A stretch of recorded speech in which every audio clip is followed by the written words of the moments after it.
Olá pessoal, boa tarde, a graça e a paz do Senhor Jesus. Estamos iniciando a nossa quarta aula do nosso Seminário Teológico das Igrejas de Cristo na região oeste de Seridó, Ceticros, com a disciplina Psicologia Cristã e Pastoral, com vocês o pastor Antônio Josenilton Ferreira Pinheiro. E agora vamos dar início à nossa aula com essa quarta aula. Nesta quarta aula nós iremos ver o pastor como um líder na igreja, o pastor como uma pessoa que necessita gerenciar muito bem sua própria vida e também o pastor como alguém que precisa de maturidade emocional para ser bem-sucedido no exercício de seu ministério. E, portanto, nós iremos ver primeiramente o pastor e a liderança. E, meus queridos, a liderança ela só existe porque existe um grupo. Só existe o pastor porque existe uma igreja. É tanto que Jesus disse em determinado lugar o seguinte, certo? Olha só que interessante. Ainda tenho outras ovelhas que não são deste aprisco. Também me convém agregar estas, e elas ouvirão a minha voz, e haverá um rebanho e um pastor. Então, só existe um pastor porque existe uma igreja, né? Só existe a liderança porque existe um grupo. O verdadeiro líder, pessoal, ele é orientado assim para alvos e tarefas. Ele tem um objetivo. Tanto que São Paulo, escrevendo aos Filipenses, no capítulo 3, versículo 14, diz: prossigo para o alvo, pelo prêmio da soberana vocação de Deus em Cristo Jesus. Tá certo? E em Lucas 5,10, Jesus disse: eu vos chamei para seres pescadores de homens, ganhadores de seres humanos. Né? Então, o verdadeiro líder, ele é orientado para alvos e para pessoas. Ele sabe para onde ele vai e ele consegue persuadir outros a segui-lo. Então, assim, queridos, a liderança é o processo de conduzir pessoas a um objetivo comum. Em João 10, 2 a 5 diz: aquele, porém, que entra pela porta é o pastor das ovelhas. A este o porteiro abre, as ovelhas ouvem a sua voz e chama pelo nome as suas ovelhas e as traz para fora. E quando tira para fora as suas ovelhas, vai adiante delas e as ovelhas o seguem, porque conhecem a sua voz. Mas de modo nenhum seguirão o estranho, antes fugirão dele, porque não conhecem a voz dos estranhos. E no versículo 27 de João 10, você vai encontrar Jesus dizendo o seguinte: as minhas ovelhas ouvem a minha voz, e eu conheço-as e elas me seguem. Então, é isso, liderança, processo de conduzir pessoas a um objetivo comum. No caso, no contexto da igreja, o pastor, ele é aquele que sabe para onde vai, para onde está indo e consegue convencer a igreja, os irmãos, a segui-lo nessa direção. Então, liderança, processo de conduzir pessoas a um objetivo comum, porque o pastor é conhecido pelas suas ovelhas. Jesus disse: minhas ovelhas ouvem minha voz, eu as conheço e elas me seguem. Continuando, meus queridos, olha, liderança, somente quando as pessoas vivem em grupos, esse fenômeno pode aparecer em forma de comportamento, a liderança. Então, assim, as características da personalidade, né, influenciarão para que uma determinada pessoa ela seja escolhida como líder. Existe a liderança informal, que é quando ela é exercida por uma pessoa com grande influência sobre os demais membros do grupo, sem ter sido designada formalmente para isso. E existe a liderança formal, que é quando a pessoa ela é designada de cima para baixo para coordenar as atividades de um grupo ou instituição. Né? Claro que também ela pode se formar a partir, digamos, de uma reunião, de um colegiado, um grupo que escolhe aquela pessoa para conduzi-las. Né? Então, digamos que pode ser também de baixo para cima, mais ou menos assim. Né? Continuando, meus queridos, todo líder ele tem algumas características que são muito importantes. Né? E eu elenquei aqui 5 características que eu considero importantes do líder para que nós possamos assim ter uma ideia do que é ser um líder. Primeiro, objetividade. O líder tem que saber para onde ele está indo. Ele tem que ter um senso de direção, tem que ter objetivo. Ora, em Mateus 9,36, Jesus percorria todas as cidades e aldeias, ensinando nas sinagogas deles, pregando o evangelho do reino, curando as enfermidades e moléstias entre o povo, E aí ele viu as multidões, que teve grande compaixão delas, porque andavam desgarradas, cansadas, como ovelhas que não têm pastor. Ele viu.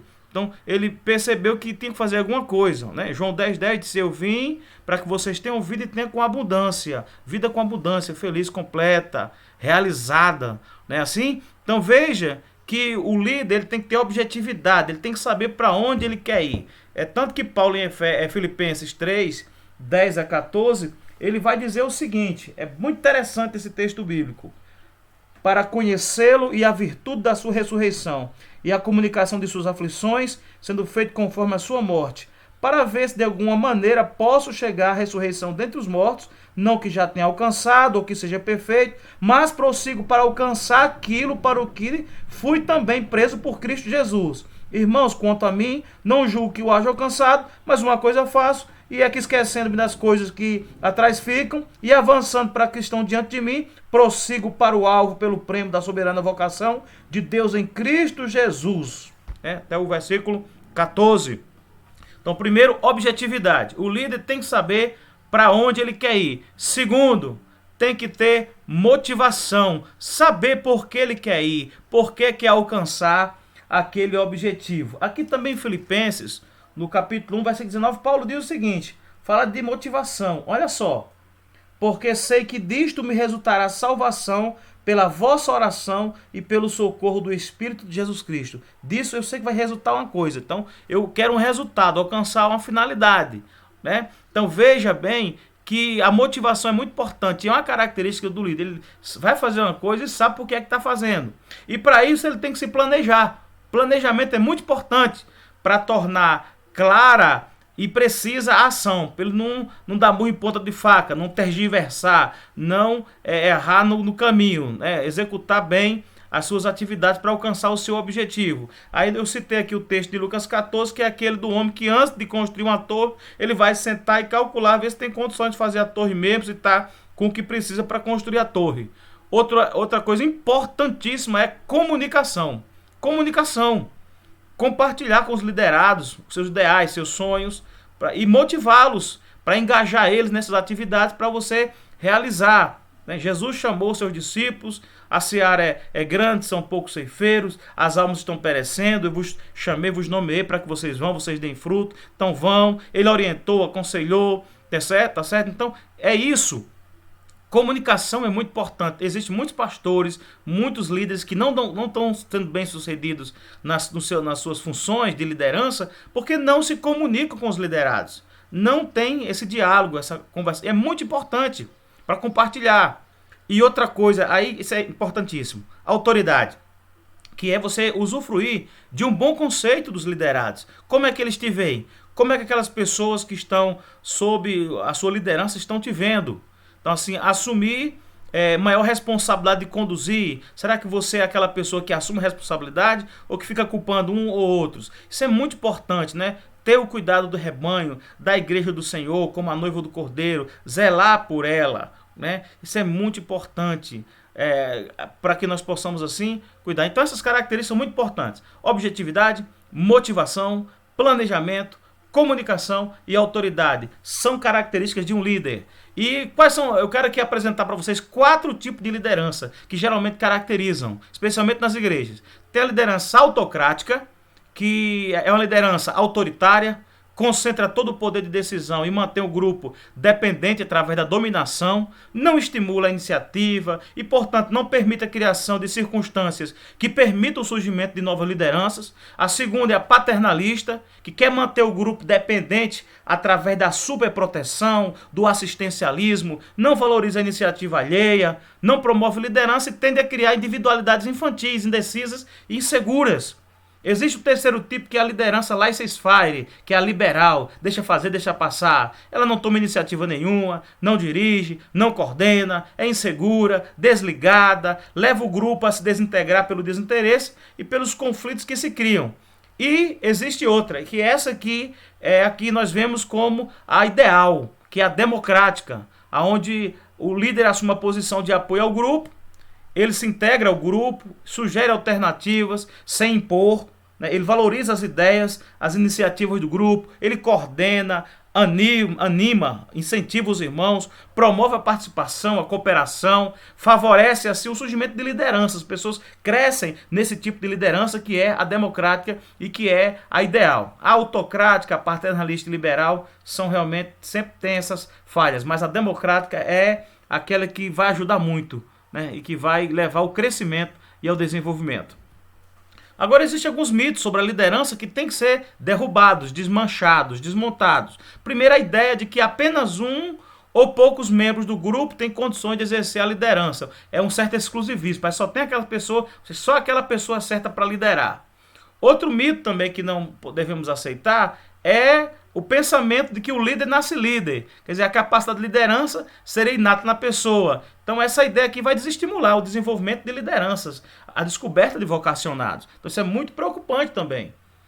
E aí tem outro mito que eu acho muito arriscado, que tem dois lados, dois extremos. Primeiro, que é a nossa questão 3 aqui, que vê que as atividades elas têm que se organizar, os grupos têm que se fazer de forma natural, espontânea, e isso é uma espécie de comodismo liberal. Se acontecer bem, se não acontecer, e na verdade isso não é bom, né?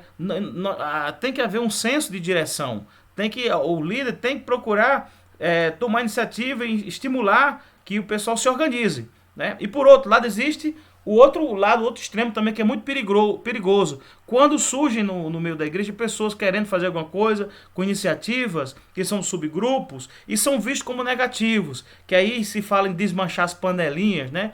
Que quando isso acontece, o líder que com certo ciúme começa a coibir, a desestimular, ele age como um autocrata. É a liderança autocrática, autocracia, entendeu? Isso também não é bom. Então a gente tem que evitar esse extremo. Ou de esperar que tudo aconteça naturalmente, ou de querer coibir quando alguém se sente estimulado a fazer alguma coisa. Nós temos que ter muito cuidado para não ser nem uma coisa nem outra, né? E sim, entender que temos que desenvolver liderança, estimular, incentivar, preparar, treinar e entender que qualquer pessoa pode desenvolver potencialidade e talento para exercer uma liderança. Assim, dê lugar e busque, né? Continuando, vamos falar sobre mordomia cristã.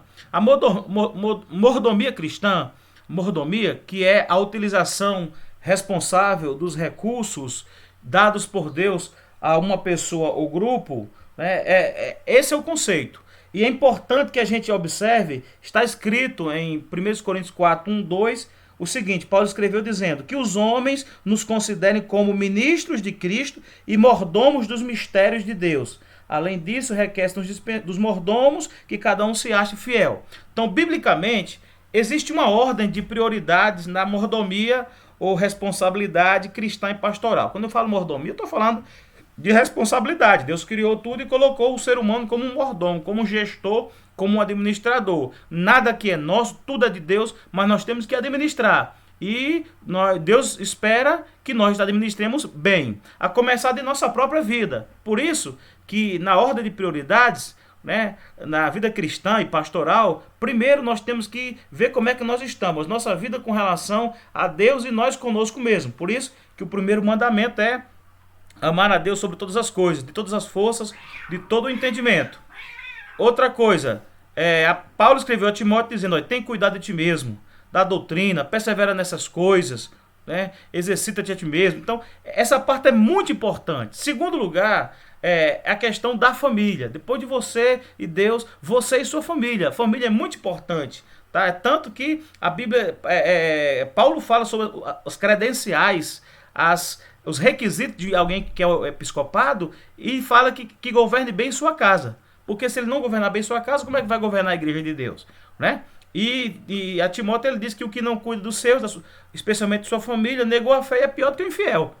Né? Então, em terceiro lugar, também, além de você e Deus, em primeiro lugar, você e sua família em segundo, você e a obra, você e a igreja do Senhor Jesus. Né? Tem um texto em Provérbios 27, 23, que eu acho muito lindo, embora no Antigo Testamento é colocado num contexto diferente, mas cabe aqui essa citação porque é o contexto simbólico do pastoreio. Então, 27, 23 de Provérbios, Ele diz o seguinte: procura conhecer o estado das tuas ovelhas, põe o teu coração sobre os teus rebanhos.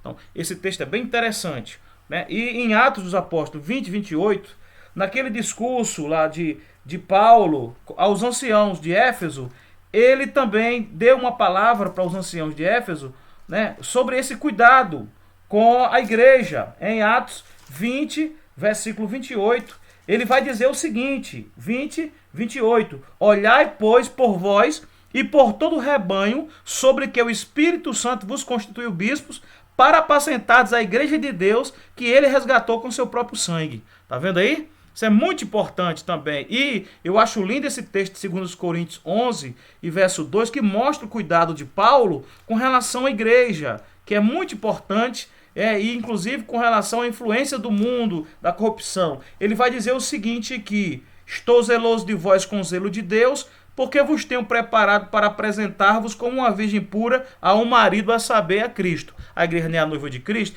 Então, a ordem de prioridades nessa responsabilidade, nessa mordomia dos recursos que Deus nos deu, nossa vida, nossa família, a obra, é você e Deus, você e sua família, você e a obra, a igreja do Senhor Jesus, né? E com relação para isso, olha, irmãos, quem não sabe gerenciar a si mesmo, ele não vai ter condições de administrar a igreja do Senhor. Primeira coisa é cuidar de você mesmo. Então, assim, o bom gerenciamento da própria vida envolve, primeiramente, o cuidado com o próprio estado físico, tá certo? Saúde.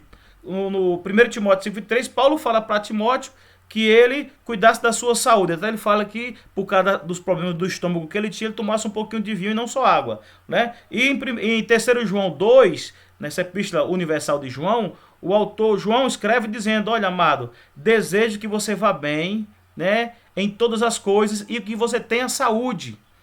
Está falando aqui de saúde física e também que vá bem em todas as coisas. E claro, o cuidado com o nosso estado também psíquico. Jesus falou muito sobre a questão da ansiedade, a preocupação, lá em Mateus 6, porque você anda ansioso com o que há de comer, vestir. Os gentios procuram isso. Vosso Pai cuida de vocês. Olha as árvores do céu, lírio do campo. Não fica assim não, né? Filipenses 4,6 diz: não andeis ansiosos por coisa alguma, antes as vossas petições sejam todas conhecidas diante de Deus pela oração e pela súplica. Aí 1 Pedro 5,7 diz: lançando sobre ele toda a vossa ansiedade, porque ele tem cuidado de vós. Então, olha só que nós temos que ter muito cuidado com a nossa mente, com o nosso coração, gente, porque tem muita gente adoecendo aí, e nós temos que colocar em Deus, descansar em Deus, no Senhor, a nossa vida. E a questão espiritual também, né? Todo o nosso espírito, alma e corpo sejam conservados irrepreensíveis para a vinda de nosso Senhor e Salvador Jesus. É o que diz 1 Tessalonicenses 5,23, né? E 2 Coríntios 7,1 está falando das impurezas do corpo, da carne, do corpo e do espírito também. Então nós temos que ter cuidado tanto no nosso corpo, nossa alma e nosso espírito também, para estarmos em condições, para assim fazermos a obra de Deus. Né? E assim, aí, se você cuidar dessas questões, aí a sua própria imagem diante da sociedade, daqueles que te veem, vai ficar, vai ser respeitosa, respeitável, irrepreensível, né? O que os homens nos consideram como despenseiro dos mistérios de Deus, né? 1 Coríntios 4,1. Né? Quando você ajudar alguém que está com uma falta, olhando por ti mesmo, diz a palavra do Senhor em Gálatas 6,1, Paulo escrevendo aos irmãos da Galácia.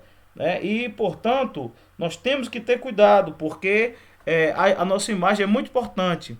Um obreiro, alguém que faz a obra de Deus com a imagem arranhada, que cai indiscreto, a sua palavra não vai ter valor nenhum para ninguém. É como sal sem sabor, vai ser pisado, vai ser questionado, né, diante dos homens. Portanto, meus queridos, temos que seguir essas orientações. Tanto que Paulo também, preocupado com o jovem pastor Timóteo, ele vai orientar Timóteo dizendo para ele, né, o seguinte: preste bem atenção como é interessante o que ele diz. Olha, você exercita-te a ti mesmo na piedade. Cuidado com as fábulas profanas de velhas. Né? Olha, a piedade para tudo é proveitosa.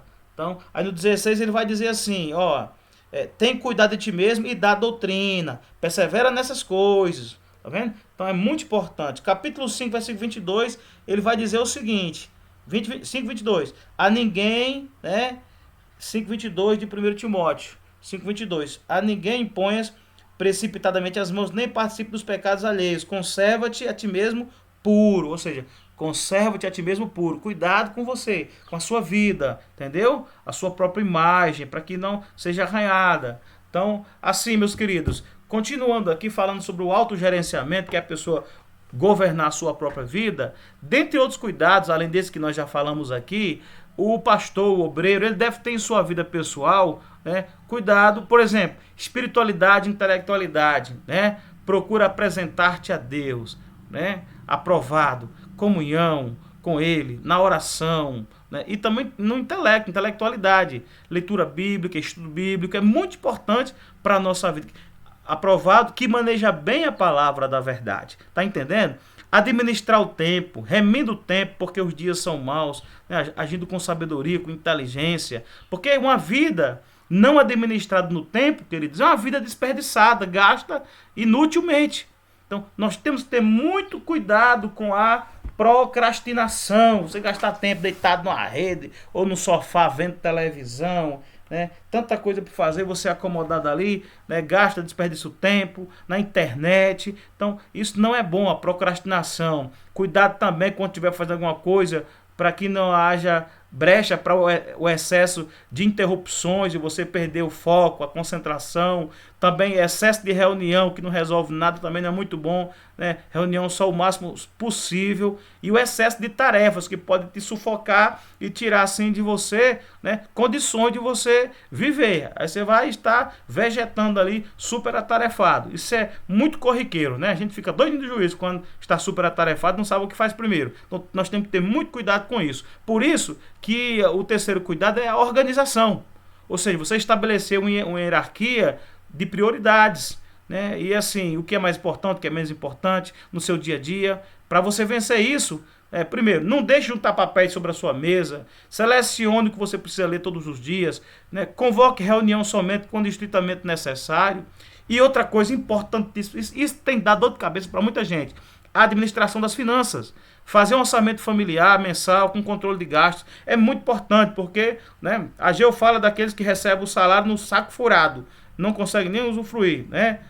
Quando for construir ou fazer alguma coisa, sente, igual o homem da torre que Jesus falou, calcule antes de meter a mão pelos pés, para depois não se arrepender e ser tarde demais, né? O filho pródigo não tinha esse planejamento e gastou tudo dissolutamente e começou a padecer necessidade. E tem muitos obreiros, muitos irmãos aí passando por provações financeiras porque não tiveram cuidado, né? E assim, aí estão pagando um preço muito caro. E assim, essa falta de cuidados na vida pessoal pode levar o pastor e o obreiro a ter problemas que irão prejudicar a sua vida como um todo. Dor de cabeça, que vão afetar seu sistema psicológico, a sua saúde, né? A sua imagem social vai ficar prejudicada, seus relacionamentos também, né? Muitas doenças psicossomáticas que são oriundas de problemas mal resolvidos, então vão assim dominar a vida. Isso não é muito bom, isso não é bom. Deus não quer isso para você. Então assim, outra coisa para a gente concluir aqui a aula é a questão da maturidade emocional. O pastor, o líder, ele tem que entender que uma das áreas em que precisa se policiar bastante para ele ser feliz, ser um bom exemplo para o rebanho, é no controle das emoções e dos sentimentos.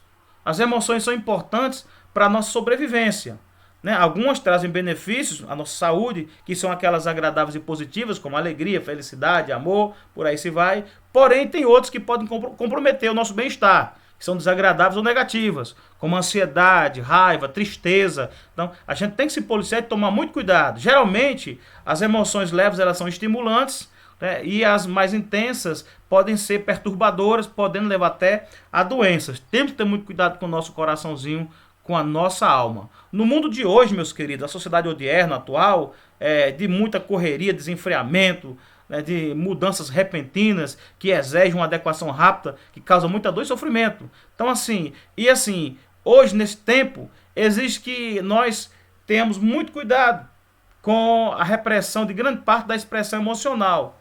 E as pessoas até sufocam aquilo que tem vontade de exteriorizar, porque ser civilizado é você ser educado, é moderado no comportamento, é não perder a cabeça, não perder o controle, é você se segurar, né? Até certo ponto isso é verdade, mas tem outro lado aí, né? Em geral se considera a capacidade de suportar essas pressões como uma virtude, Só que a maioria das doenças ela é causada pela repressão das emoções. Você está sentindo algo, você não tem, você para ser educado não coloca para fora, não desabafa, não exterioriza. Isso vai ficar te matando, te matando por dentro, te maltratando interiormente. Isso não é bom, isso não é saudável.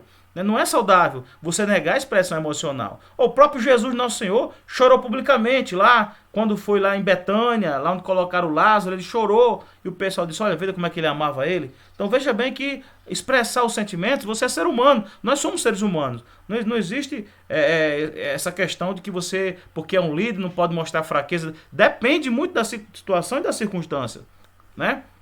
Então assim, o obreiro está sob constante pressão do dia a dia, devido ao excesso de atividades, e por isso que é muito grande o número de pastores sofrendo infarto, AVC, até deles, a pressão tão grande que termina dando cabo da própria vida. Isso é muito preocupante. Nós temos que ter esse cuidado, né? O objetivo dessa disciplina também é trabalhar essas questões, né? E despertar para isso. Aí não adianta o pastor tentar se livrar das emoções negativas por meio da dissimulação de todo dia, ou tentar manter uma aparente tranquilidade, se no seu interior ele está experimentando isso, está lhe matando, está corroendo por dentro. Então, dessa forma assim, cedo ou tarde vão surgir alterações patológicas na sua saúde, e ele vai estar daqui a pouco sem condições nenhuma para administrar nem a sua própria vida, quanto mais sua família ou a sua igreja. Então isso é muito preocupante. Nós temos que despertar para isso. Então assim, para a gente dominar as emoções negativas e direcionarmos a expressão emocional sob formas socialmente aceitáveis, mantendo o equilíbrio e a confiança na nossa forma de agir, diante dos problemas e desafios que nos sobrevêm, devemos compreender primeiro nossa vida emocional, nos conhecer. Homem, conhece-te a ti mesmo, né? Embora que somos bem complexos, né? Mas temos que procurar conhecer nosso sistema emocional, quem somos nós, né? E aí, conhecendo, vamos ter mais facilidade para não deixar que os conflitos nos perturbem, nem perturbem aos outros. Então, para isso, nós devemos encarar os problemas de forma realista, aceitar o que é inevitável, compreender e aceitar as nossas limitações e daquelas pessoas com quem nós precisamos lidar. Não queremos forçar o impossível. O impossível é matéria divina, não é com a gente. E não devemos ficar se martirizando por causa disso. Temos que entregar ao Senhor, descansar em Deus, tá? Então assim, uma das grandes virtudes de um líder é saber, de um pastor, de um obreiro, né, é saber expressar as suas emoções sem se exceder, sem extrapolar dos limites, né, usando assim o domínio próprio, que é uma das facetas aí do fruto do Espírito, lá de Gálatas 5:22. Autocontrole, domínio. A gente já viu até um pouco sobre isso nas aulas anteriores. Então, assim, o pastor ele deve conhecer o próprio temperamento para ter sucesso nos relacionamentos e, por sua vez, em seu ministério. Se ele tiver esse autocontrole, se conhecer suas emoções, seu temperamento, para pensar antes de agir, com certeza ele vai ser mais bem-sucedido em seu ministério. Tá bom? Que Deus abençoe. Até a próxima aula. Na próxima aula nós veremos o pastor administrando conflitos pessoais e sociais no seu ministério. É praticamente uma continuação, na verdade. Até lá, se Deus quiser, graça e paz, que Deus abençoe ricamente a vida de cada um de vocês. Amém. Deus abençoe ricamente.